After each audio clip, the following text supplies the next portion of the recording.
Bernapas selagi masih bergerak, tantangan dan himpitan selalu ada.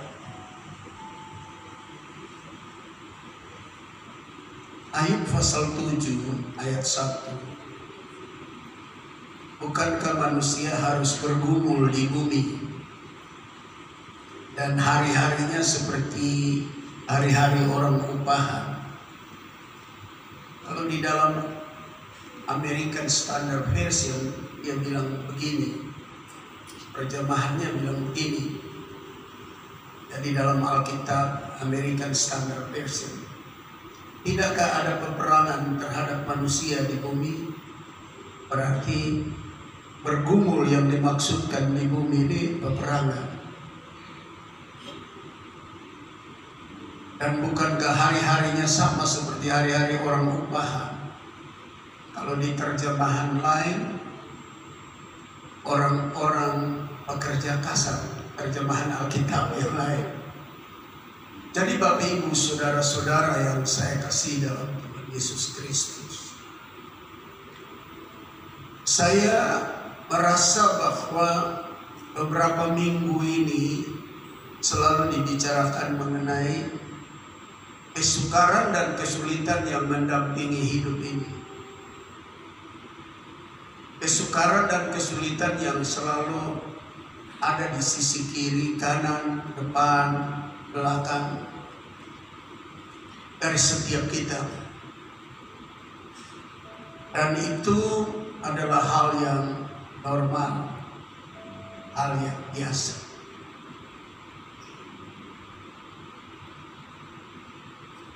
Ada seorang teman baik yang waktu kami ke Eropa, dia yang mengantar kami ke berbagai tempat sana sini. Dan orangnya pandai berbahasa. Sampai ke Italia dia bicara Italia, sampai ke Jerman dia bicara bahasa Jerman, sampai di Swiss dia berbicara bahasa orang Swiss. Dia yang mengantar kami. Orangnya baik, penuh sabar. Ibu Gembala lupa, Ibu Gembala punya tas cukup jauh di salah satu kota kecil namanya Volendam di negeri Belanda. Beliau harus nyetir mobil kembali ke tempat itu, padahal jauh itu dari sentrum Amsterdam. Mereka punya rumah dekat dengan airport. Ke Italia kami mau makan, mau minum, dia yang pergi ke rumah makan, kafe untuk omong-omong bahasa orang Italia. Kami makan di sana. Tiba di Swiss, kami mau masuk kafe, minum kopi, dia yang pergi karena dia yang bisa bahasa itu. Kita hanya bisa bahasa tunjuk-tunjuk begitu. Sampai di Jerman kita mau minum soft drink di salah satu kafe, dia yang pesan, dia yang pergi omong sama istrinya. Ternyata 2-3 hari lalu meninggal. Itu masih keluarganya, Pak Herman. Iya, Pak Herman masih keluarga. Meninggalnya di Surabaya karena bulan lalu kan ada di sini dan duduk di situ sama istrinya. Kalau istrinya pulang ke Amsterdam, dia bilang dia masih mau keliling keluarga di Surabaya. Tahu itu keliling terakhir. Dia meninggal di Surabaya. Jenazahnya dibawa ke Kupang kemarin. Tapi mungkin rumah keluarga banyak yang kecil sehingga dipakai tempat ruang siluam, tempat ditaruhnya jenazah beliau di situ. Dan saya lihat bahwa kedua suami istri ini masih punya pikiran untuk bagaimana masa depan pelayanan dan lain-lain. Tapi akhirnya dihentikan di Surabaya. Pasti ini peperangan yang besar karena istrinya orang Kupang, Pak Fanggidai punya orang. Itu panggil apa Pak Fanggidai? Mereka panggil Pak Fanggidai apa? Om ke apa? Atau bapak kecil ke? Begitu kira-kira karena istrinya Fanggidai.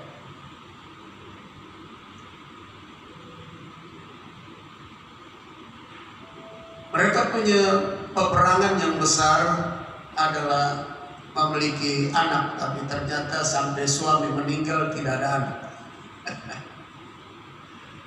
Pasti setelah meninggal ini bagi istri pulang ke Amsterdam sendiri itu pergumulan yang berat, peperangan yang berat. Karena rumah mereka, saya dengan ibu gembala pernah ada di sana dan tinggal bersama mereka itu.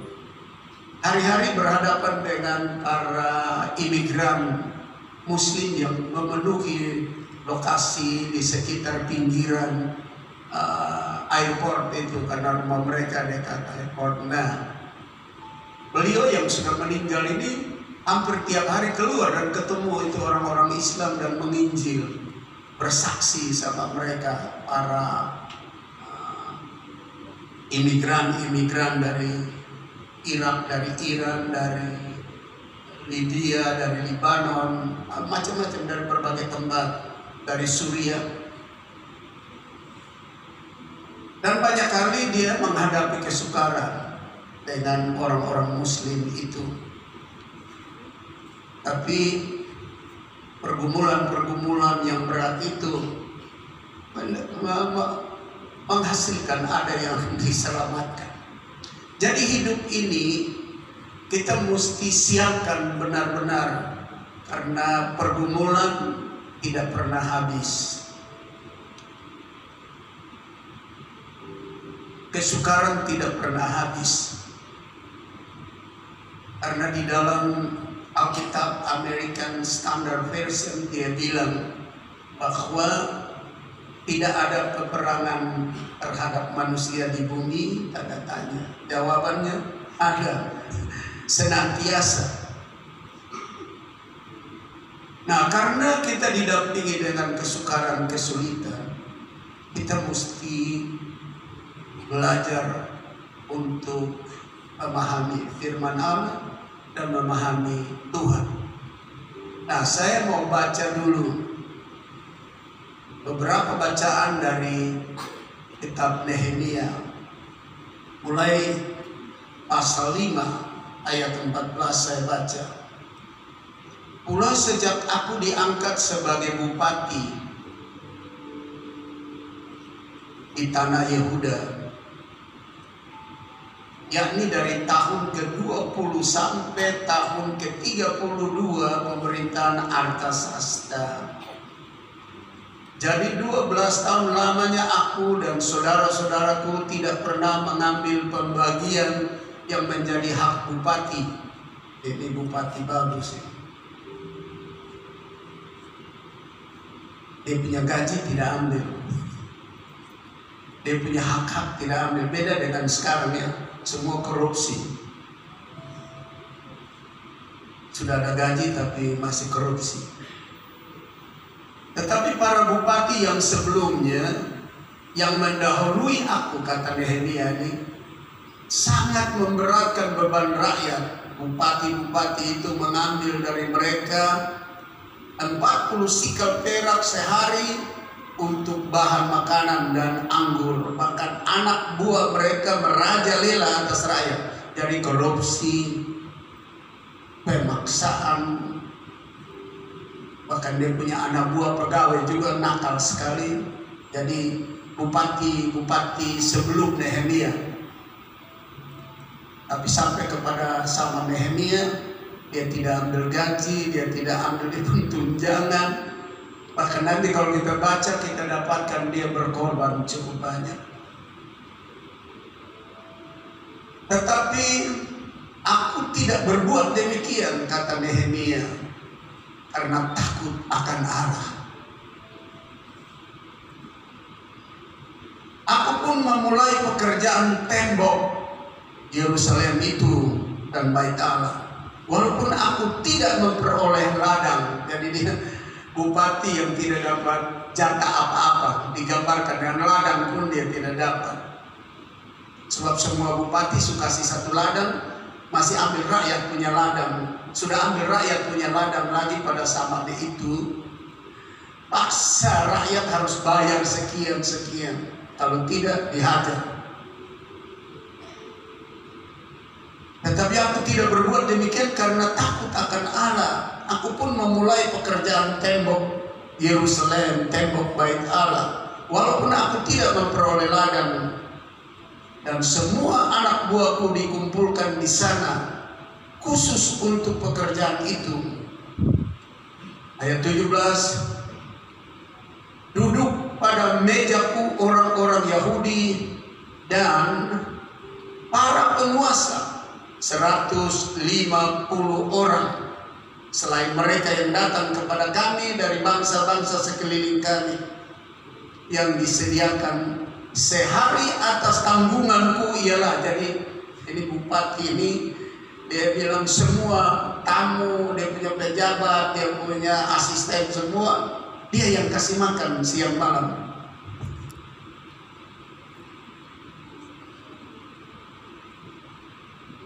Yang disediakan sehari atas tanggunganku ialah seekor lembu, itu tiap hari kasih makan. Dia punya ajudan, dia punya asisten, dia punya pegawai. 6 ekor kambing domba yang terpilih, dan beberapa ekor unggas, dan bermacam-macam anggur dengan berlimpah-limpah setiap 10 hari. Namun dengan semuanya itu aku tidak menuntut pembagian yang menjadi hak bupati, karena pekerjaan itu sangat menekan rakyat. Ya Allahku, demi kesejahteraanku, ingatlah segala yang kubuat untuk bangsa ini. Orang berani bilang, Tuhan Allah bilang, ingat beta ketika dia berdiri pada dasar yang benar. Tapi kalau tidak berdiri pada dasar yang benar, lu berdoa banting tulang, berteriak-teriak, pakai toa sekalipun Tuhan tidak dengar. Tapi kalau orang dalam pergumulan kehidupan tidak dapat jatah, tidak dapat honor, tidak dapat segala sesuatunya, lalu dia berkorban menyiapkan semua buat dia punya ajudan, asisten, pegawai, dan memulai pembangunan gereja, pembangunan Bait Allah, pembangunan tembok Yerusalem dengan tulus hati. Dia berani omong kepada Tuhan, ya Allahku, demi kesejahteraanku, ingat saya. Tidak semua orang bisa ngomong seperti ini, kecuali mereka yang berdiri pada tanah yang kudus, pada kebenaran. Kalau tidak, silakan Anda berlutut, berteriak, berpuasa, minta sama Tuhan. Tuhan tidak akan jawab, saudara, kalau kita punya hidup tidak benar. Nah, ini pergumulan yang berat buat Nehemia. Karena apa? Waktu ia dengan Ezra dan teman-teman lain pulang dari Babylon, mereka melihat bahwa Yerusalem, Bait Allah roboh, hancur, rusak. Itu memerlukan dana yang banyak, itu memerlukan uang yang banyak. Tapi baru saja kita baca pasal 5 kitab Nehemia ini, justru mereka, Nehemia diangkat menjadi bupati untuk tanah Yehuda. Dia bilang, saya punya jatah, uang gaji, honor semua jangan. Itu berarti dia punya pergumulan yang berat. Dia menghadapi peperangan yang besar. Bagaimana membangun kembali tembok Bait Allah Bagaimana tembok Yerusalem dibangun? Itu perlu dana yang banyak. Dia bukanlah orang yang rakus, gelojo, yang tamak. Sebenarnya dia bisa pakai dia punya jabatan untuk memeras rakyat supaya membangun. Tapi kalau kita baca seterus pasal ini dan sampai pasal 6, dia bilang dengan tanganku sendiri ku kerja. Dan dengan tangan rakyat yang ada, mereka semua ada dalam pergumulan berkorban yang luar biasa. Nah, saya baca pasal 6 lagi. Mulai ayat 1, ketika jadi mereka sudah mulai membangun, tidak dapat gaji, tidak dapat upah, tidak memeras rakyat, tidak bikin susah rakyat. Ada kelompok orang yang tidak menyenangi. Dan itu pergumulan besar, itu peperangan yang besar. Ketika Sanballat dan Tobia dan Gesem orang Arab itu dan musuh-musuh kami yang lain mendengar bahwa aku telah selesai membangun kembali tembok sehingga tidak ada lagi lubang-lubang, walaupun sampai waktu itu di pintu-pintu gerbang belum kupasang pintunya, maka Sanballat dan Gesem mengutus orang kepadaku dengan pesan, mari kita mengadakan pertemuan bersama di Kefirim, di lembah Ono. Tetapi mereka berniat mencelakakan aku. Bapak Ibu, waktu saya baca ini, memang hidup ini, kalau sebagai anak Tuhan, walaupun sudah jadi bupati, sudah punya pangkat, sudah punya kedudukan, itu gaji besar, honor besar, dana taktisnya besar, semua besar. Lalu sudah kerjakan pekerjaan Tuhan, membangun tembok Yerusalem kembali, lubang-lubang ditutup, bait Allah dibangun. Itu Tuhan tidak menjauhkan peperangan, tidak menjauhkan pergumulan dari Nehemia.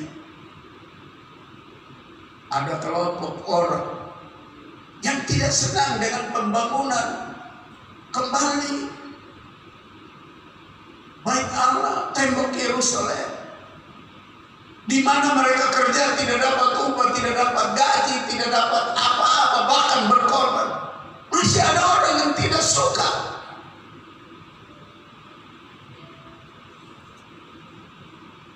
Secara normatif kita akan berpikir bilang, loh kenapa lo mesti mau mencelakakan Nehemia dan teman-temannya? Mereka tidak terima gaji. Mereka punya gaji, honor, segala macam diberikan untuk pembangunan. Itu mereka kerja siang malam. Kok kenapa sampai yang mesti berpikir buruk seperti itu?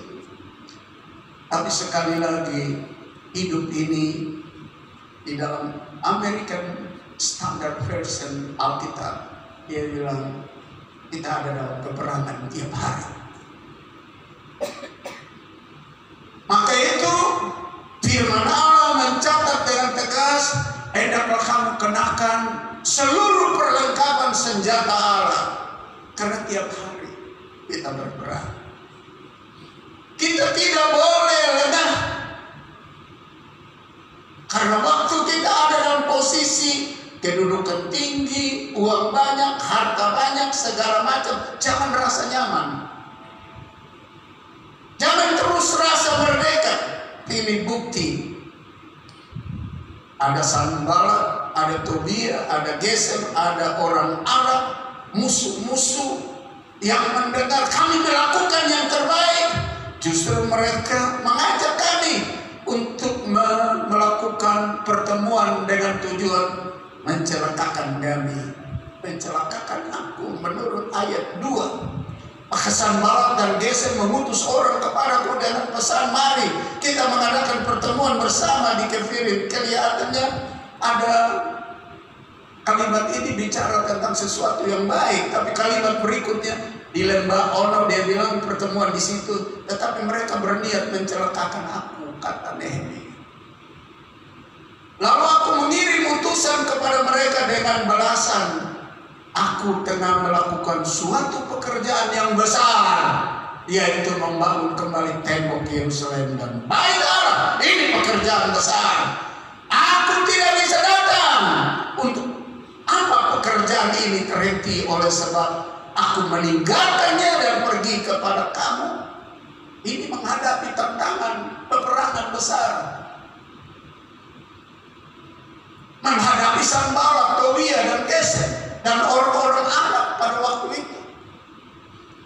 Nehemia sedang membangun tembok Bait Allah kembali dan tembok Yerusalem.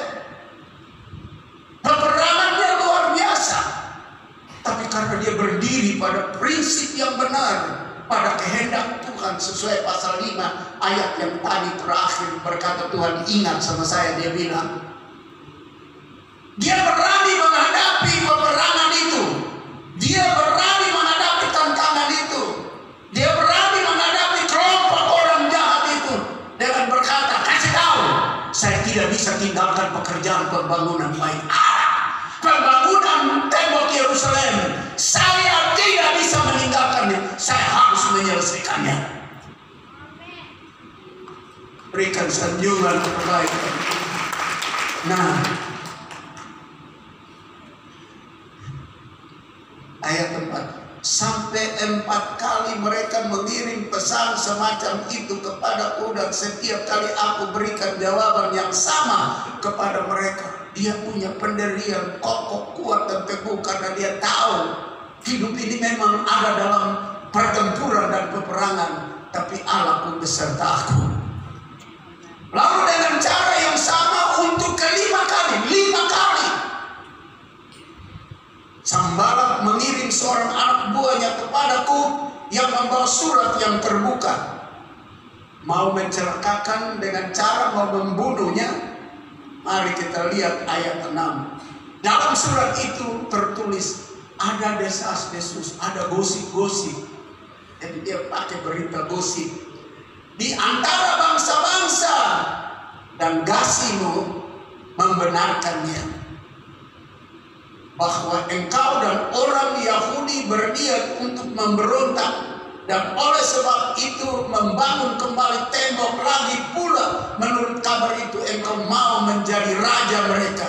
Bahkan engkau telah menunjuk nabi-nabi yang harus memberitakan tentang dirimu di Yerusalem. Demikian ada seorang raja di Yehuda. Sekarang berita seperti itu akan didengar Raja Artasasta yang sudah mengirim mereka datang untuk membangun kembali tembok Yerusalem dan Bait Allah. Oleh sebab itu mari kita sama-sama berunding.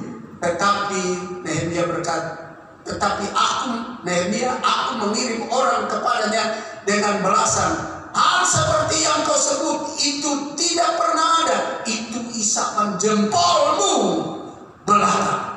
Karena mereka semua mau menakut-nakutkan kami. Pikirnya mereka akan membiarkan pekerjaan itu sehingga tak dapat diselesaikan. Tetapi aku justru berusaha sekuat tenagaku untuk menyelesaikan pembangunan tembok Yerusalem dan Bait Allah. Hidup ini selalu didampingi dengan peperangan, tetapi kita akan keluar sebagai lebih daripada pemenang. Bila kita berdiri pada kebenaran, kita berdiri pada kekudusan. Selama kita tidak berdiri di sana, di atas kekudusan dan kesucian, kita tidak bisa selesaikan pembangunan tembok Yerusalem dan tembok Bait Allah. Karena peperangan dalam membangun Bait Allah dan temboknya dibangun kembali, itu bukan dalam suasana nyaman-nyaman, aman-aman, santai-santai, senang-senang, dalam hidupnya tidak peduli sana. Tidak, ini dalam peperangan, dimusuhi. Tapi Nehemia bilang, saya harus menyelesaikannya. Kalau kita kembali ke dalam perjanjian baru dalam pertama Korintus pasal 3 ayat 16 dan pertama Korintus pasal 6 ayat 19, tidakkah kamu tahu waktu tubuhmu bait Allah. Dalam membangun bait Allah, kondisi rohani kita, perjalanan iman kita, perjalanan percaya kita, ada banyak Sanballat, ada banyak Tobia, ada banyak Kevin, ada banyak orang Arab yang gak marah, dan orang-orang yang tidak suka perkembangan pembangunan bait Allah kita, diri kita, tidak suka orang di sekeliling kita banyak, tidak suka mereka menjadi alam di mana kita berhadapan dengan peperangan rohani semacam ini. Mereka tidak ingin pembangunan lubang-lubang yang ada pada bait Allah pada diri kita ditempel, ditutup supaya jangan gampang masuk penyakit yang lain atau musuh yang lain.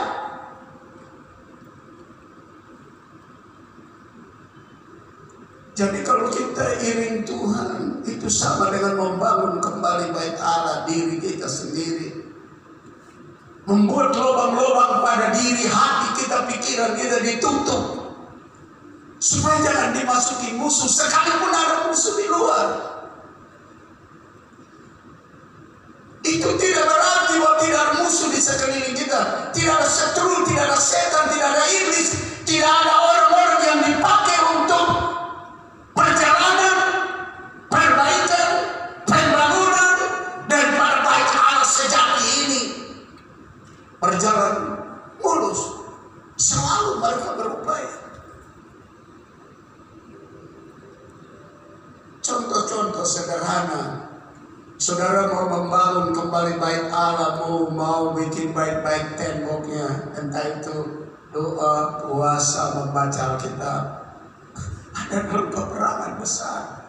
Kadang-kadang urusan ini yang tidak perlu menjadi musuh, membuat kita tidak bisa melakukan doa puasa, membuat kita tidak bisa beribadah, membuat kita menunda waktu-waktu sembahyang kita. Ini kan kita ada dalam mau memperbaiki bait Allah kita, mau memperbaiki tembok-tembok yang ada, tapi ada saja alasan musuh di sekitar kita yang sebenarnya kita bisa menghalaunya seperti Nehemia. Dia bilang, kamu coba lihat bahwa yang kamu katakan itu isapan jempol, omong kosong semua itu.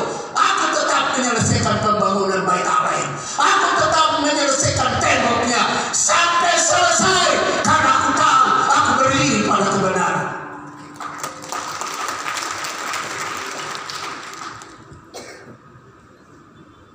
Nah, Bapak Ibu, saudara-saudara, jangan pikir kita iring Tuhan ini dalam sebuah analogi membangun bait Allah kita yang buat Allah tinggal di dalamnya. Tidak ada halangan, banyak saja halangan, banyak saja musuh. Kadang-kadang ada menjengkelkan, kadang-kadang anak bikin soal, kadang-kadang suami bikin soal, kadang-kadang istri bikin soal, kadang-kadang tetangga bikin soal, kadang-kadang keluarga bikin soal. Mereka seumpama dengan Tobia, sama dengan kelompok-kelompok orang Arab yang Alkitab bilang kelompok-kelompok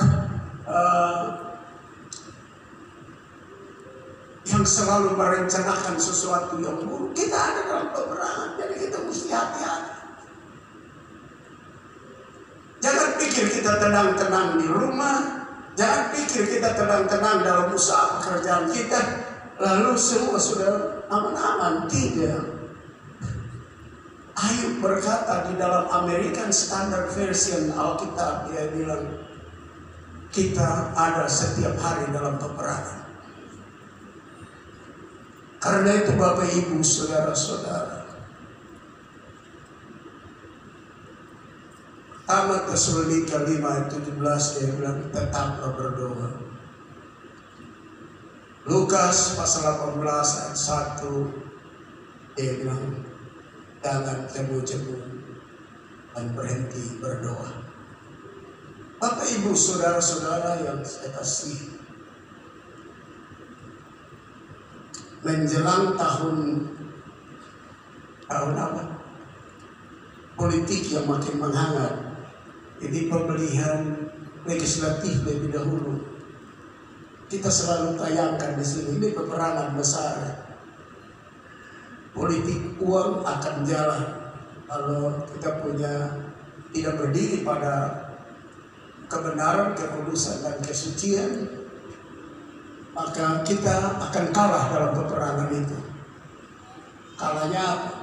Penerima uang dari koruptor, lalu mereka naik dari anggota legislatif, bukan urus rakyat dan umat, bangsa dan negara. Mereka naik pergi, mereka berjuang untuk garap kembali lagi uang dari mana-mana begitu supaya tutup pengeluaran mereka selama kampanye. Jadi kalau kita tidak berdiri pada kebenaran, kita kalah dalam peperangan itu. Setelah itu nanti Februari pemilihan presiden. Itu sudah pasti gerilya bagi-bagi uang, suka dibilang serangan fajar dan lain-lain, itu akan dahsyat betul. Kita dalam pergumulan. Bila kita tidak ada pada tuntunan Tuhan dan ikut kehendak Tuhan, kita akan pilih penjahat. Kita akan pilih orang yang merusak bangsa ini. Bahkan gereja akan mengalami banyak kesulitannya. Kemarin dulu baru gereja GBI di mana diserbu. Saya lihat di YouTube. Lalu beberapa minggu yang lalu beberapa gereja di Sumatera disuruh berhenti ibadah. Dan kalau dapat lagi pemimpin yang ekstremis, nah itu yang menghancurkan kita semua.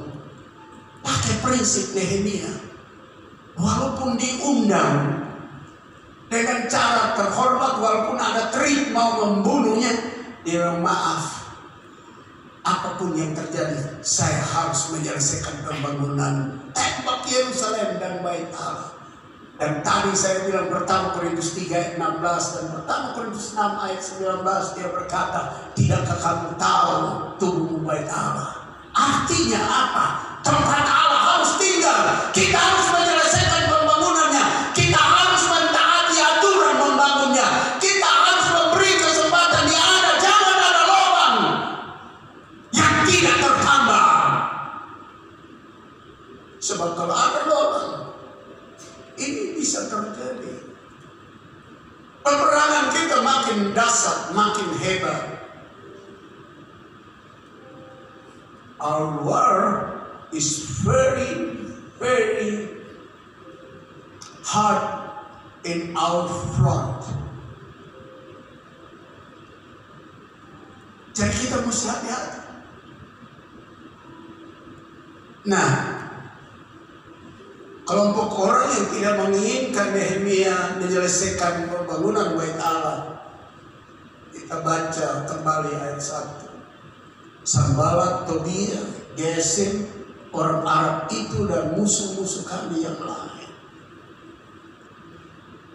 A group of people who did not want Nehemiah to quit complete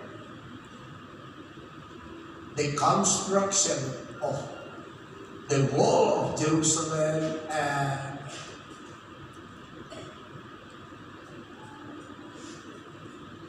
the central of worship in Jerusalem. Pusat daripada pembangunan Bait Allah dan temboknya itu mereka tidak mau supaya diselesaikan. Siapa mereka? Sanballat, Tobia, Gesem, orang Arab itu dan musuh-musuh kami. Kita ada dalam peperangan. Jadi Bapak Ibu, saudara-saudara yang saya kasihi, Nehemia tidak terpengaruh atas bujukan kelompok orang yang tidak menginginkan ia menyelesaikan pembangunan Bait Allah. Nehemia was not influenced by the invitation of people who did not into build the wall of Jerusalem and the temple of God. Jadi ada kelompok orang, mereka tidak mau penyelesaian pembangunan tembok itu dan tidak mau penyelesaian pembangunan bait Allah. Setan, musuh yang besar ini memakai keadaan tertentu untuk kita terus berperang dengan tujuan kita tidak usah menyelesaikan pembangunan bait Allah yang adalah tubuh kita untuk menjadi baik bagi Allah, untuk menjadi tempat bagi Allah. Dia tidak ingin. Dia bikin ini, bikin itu. Anda tersinggung, Anda marah, Anda bertengkar, Anda berkelahi, Anda gosip, Anda jatuh dalam berbagai masalah. Dia mau supaya tidak selesai pembangunan ini. Kalau lihat penyelesaian pembangunan itu di dalam Matius pasal 5 ayat terakhir. Karena Bapamu sempurna, hendaklah engkau sempurna. Apa maksudnya? Artinya bait itu mesti sempurna. Selesai seperti Nehemia. Saya mesti sempurnakan. Saya mesti selesaikan bait itu dan temboknya.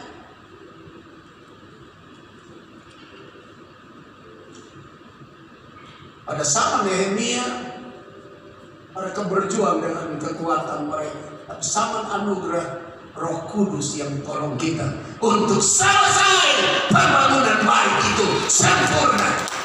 Bukan karena kita yang menyempurnakan diri kita, perjalanan iman kita, kesucian kita, tapi Roh Kudus. Karena Yohanes pasal 14, 15, 16 berkata, kalau Roh itu datang, Roh Allah, Roh penghibur itu, Dia yang menguduskan, Dia yang menyadarkan, Dia yang mengingatkan, Dia yang menolong, Dia yang memimpin, Dia yang menuntun.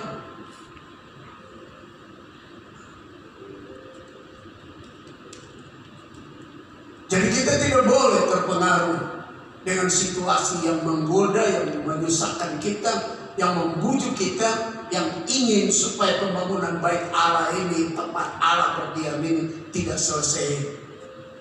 Tidak boleh terbabit. Pasal 6 ayat 3, lalu aku mengirim utusan kepada mereka dengan balasan, aku telah melakukan suatu pekerjaan yang besar. Pekerjaan membangun bait Allah dan tembok Yerusalem, pekerjaan besar. Membangun bait Allah ini pekerjaan besar. Karena firman Allah berkata, kalau engkau dapat seluruh dunia dan jiwamu binasa, apa artinya? Artinya bait Allah ini adalah bait yang besar, pekerjaan yang besar. Dunia ini dengan segala kekayaannya tidak bisa dikompare dengan satu jiwa.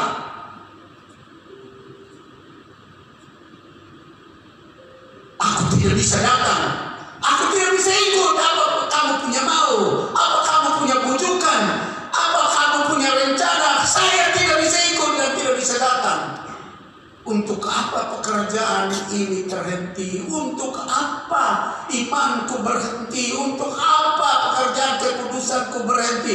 Untuk apa kesalehanku bersih berhenti? Untuk apa perbaikan hidupku ini berhenti? Saya harus selesaikan.